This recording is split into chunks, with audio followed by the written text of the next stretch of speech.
สบายดีมื้อนี้ข้าพเจ้าจะมาสาธิตเกี่ยวกับการตั้งค่าโปรแกรม Microsoft Office Word นะหรือว่าโปรแกรมพิมพ์เอกสารนั่นเองซึ่งว่าเป็นโปรแกรมพิมพ์เอกสารที่เรามักใช้อยู่เรื่อยๆซึ่งเขาเปิดขึ้นมาแล้วจะต้องได้เปลี่ยนค่านี้นั่นเหมือนบอกเปลี่ยนฟอนต์เปลี่ยนขนาดเปลี่ยนขนาดตัวอักษรขนาดเจี้ยมันอย่างต่างๆยุ่งยากเวลาจะพิมพ์ก็ต้องได้เปลี่ยนนี้เปลี่ยนนั้นแต่ว่ามื้อนี้ข้าพเจ้าจะมาสาธิตตั้งค่าแบบให้มันเป็นออโต้เลยเนาะก็คือเปิดขึ้นมาแล้วก็สามารถพิมพ์ได้เลยเปิดขึ้นมาปุ๊บให้มันเป็นฟอนต์เพซราดโอทีเป็นขนาด12เป็นขนาดเจี้ยของขนาดของเจี้ยก็คือขนาด A4 แบบเปิดขึ้นมาแล้วก็สามารถพิมพ์ได้เลยเนาะเป็นแบบนั้นหรือว่าค่าอื่นก็ได้เนาะตามที่เราต้องการแบบที่เรามักใช้เรื่อยๆเราจะตั้งค่าเวลาเปิดโปรแกรมขึ้นมาก็ให้เป็นแบบนั้นเลยและอีกอย่างก็คือการตั้งค่าหัวหน่วยเนาะหัวหน่วยไม่บรรทัดก็คือส่วนหลายเขาจะคุ้นเคยหรือว่าน้ำใส่ก็จะเป็นซังติเมตรเนาะซังติเมตรก็คือ cm นั่นเองแล้วเขาจะมาเบิ่งวิธีเปลี่ยนหัวหน่วยนำกันเนาะเขาไปเบิ่งนำกันเลยเจ้าเนาะหลังจากที่ว่าเปิดโปรแกรม Microsoft Office Word ขึ้นมามันก็จะได้หน้าตาประมาณนี้ตัวนี้เป็นเวอร์ชัน2007เนาะหรือว่า Microsoft Office 2007นั่นเองมันก็จะบ่แตกต่างกันกับโปรแกรม Office รุ่นอื่นๆอาจจะเป็น 2010 2013คำสั่งหรือว่าปุ่มคำสั่งมันอย่างต่างๆก็จะคล้ายๆกันเนาะคล้ายๆกันต่างแต่ว่าตัวนี้มันจะมีปุ่ม Office ส่วน 2010 หรือว่า 2013 2016 มันจะเป็นไฟล์หรือว่า Ribbon ไฟล์ยูนิตเพิ่มเข้ามาอีกฉะนั้นเอามาเบิ่งวิธีการตั้งค่าแบบให้มันเป็นค่ามาตรฐานค่าฟอนต์เป็นฟอนต์เพชรสลัดเราก็จะต้องเปลี่ยนเป็นฟอนต์เพชรสลัดมันบอกฟอนต์เพชรสลัดขนาดส่วนหลายที่เรามักใช้ก็คือขนาดฟอนต์12ขนาดฟอนต์12หลังจากนั้นให้บรรณาธิการเลือกนี่เนาะจุดดรอปดาวน์นี่ก็คือลูกศรตีหัวกับลงเบื้องขวามือนี้หรือว่าคีย์ลัดมันจะแมน Ctrl กับ D หลังจากกดใส่หนึ่งครั้งมันจะขึ้นหน้าต่างตัวนี้ขึ้นมาให้หน้าต่างนี้เนาะก็จะเป็นการกำหนดค่าฟอนต์หรือว่าค่าขนาดของฟอนต์ซึ่งเรามาสังเกตจุดนี้ฟอนต์นะฮะได้เลือกเพชรสลัดตามที่เราได้ตั้งไว้วางกี้นี้แล้วก็จะเป็นฟอนต์ขนาด12หลังจากนั้นให้บรรณาธิการมาเลือกกดเอา UT default เนาะ default กดใส่หนึ่งครั้งมันจะถามว่าเราจะเซฟตัวนี้เป็นทุกครั้งที่เปิดบอหลังจากนั้นเราก็กด yes เลยแนะนำเพิ่มเติมอีกหน่อยนึงเนาะกรณีที่ว่าเป็น 2010 หรือว่า 2013 หรือว่า 2016 ก็แล้วแต่มันจะแตกต่างน้อยนึงก็คือมันจะเขียนคำว่าset as default set as default แล้วก็จะมีคำถามอีกครั้งหนึ่งว่าใส่เฉพาะเอกสารนี่บอหรือว่าจะใส่ทั้งหมดเอกสารบอก็ให้บรรณาธิการติ๊กเอา all เนาะ all document ถ้าว่าเป็น 2010 เนาะแต่ว่ารุ่นที่ข้าพเจ้าสาธิตนี่ก็คือ 2007 ก็จะประมาณนี้ให้กด yes เลยกด yes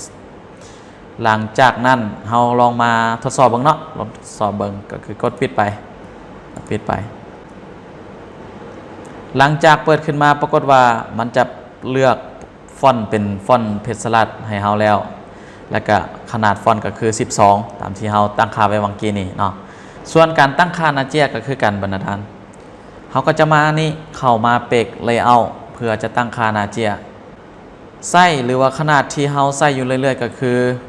ขนาด AC เนาะเราคลิกใส่เลือก AC ก็คือกันกับวิธีเดียวกันกับตั้งค่าฟอนต์เนาะเราจะมาตั้งค่าอยู่บนจุดดรอปดาวน์ลูกศรตีกลับลงเบื้องขวามือทางมุมนี้ให้คลิกใส่หนึ่งครั้งหลังจากนั้นก็ให้กด default เพราะว่าตัวนี้มันเป็นขนาด JAC แล้วเนาะเป็นขนาด JAC เราสามารถกดสอบอยู่นี้ได้เป็นขนาด AC กดค่า default แล้วก็ yes นะเพียงเท่านี้เขาเปิดขึ้นมาทุกๆครั้งมันก็จะเป็นขนาด JAC เนาะบรรณาธิการสังเกตเห็นบอกว่าหัวหน่วยของเอกสารหรือว่าหัวหน่วยไม่บรรทัดมันจะเป็น2ขีดนี่เนาะจะเป็น inches ฉะนั้นเราคุ้นเคยใส่แต่เฉพาะซนติเมตรหรือว่า cm เนาะเป็นสังตีฉะนั้นเรามาเบิ่งวิธีเปลี่ยนค่าหัวหน่วยจุดนี้นำกันปิดไปก่อนเนาะปิดไปก่อนให้มาเข้าอยู่ปุ่ม Office ก็คือตัวนี้บนนี้ ถ้าหากว่าเป็นเวอร์ชัน2010 2013ก็จะเป็นคำว่าไฟล์เนาะมันจะมีเพิ่มเข้ามานี่ไ ไฟล์คลิกใส่หนึ่งครั้งมาเลือก options word options ถ้าว่าเป็นเวอร์ชัน2010 ก็ option ล่ามันจะมีคำว่า option ล่าอยู่แถวนี้เนาะให้คลิกใส่ option แบบนี้หลังจากนั้นก็ให้มาเลือกคำสั่งที่5 advance ขึ้นหน้าต่างเบื้องขวามือให้บรรดาท่านเลื่อนลงมาเลือกหัวข้อคำว่า display ตัวนี้สังเกตเห็นว่าอยู่นี่จะเป็นหัวหน่วยเนาะเป็นหัวหน่วยก็คือ2ขีดนี้เฮามาเปลี่ยนคลิกใส่บรรลูกศรนี้เปลี่ยนมาเลือกเอาเซนติเมตรหรือว่าเป็นมิลลิกับตัวนี้แต่ว่าเราจะเลือกเอาเป็นสังตีเนาะเซนติเมตรให้กดโอเคนะเพียงเท่านี้เวลาเราเข้าตั้งค่าหรือว่าเราจะเปลี่ยนขนาดเจียมันก็จะเป็นสังติเมตรหรือว่าเป็นสังตีเป็นและอีกอย่างหนึ่งเพื่อเป็นการสะดวกสบายในเวลาพิมพ์ข้อความลงเราจะกำหนดขอบของตัวอักษรเนาะขอบของข้อความก็คือตัวนี้มันจะเป็นแผ่นเจียแผ่นหนึ่งแต่ว่าเราบ่ฮู้ว่าข้อความเราจะฮอดจุดใดต้องเริ่มค่าใดหาจุดใดฉะนั้นเรามากำหนดขอบก็คือเส้นตัวนี้เนาะสี่เหลี่ยมอยู่ในเจีย AC เฮานี้ให้บรรดาท่านคลิกเข้าหรือว่าเข้าปุ่ม Office คือกันกับตั้งค่าเปลี่ยนหัวหน่วยเข้าปุ่ม Office มาเลือก Word Option นะ Word Option หลังจากนั้นก็มาเลือก Advance จุดนี้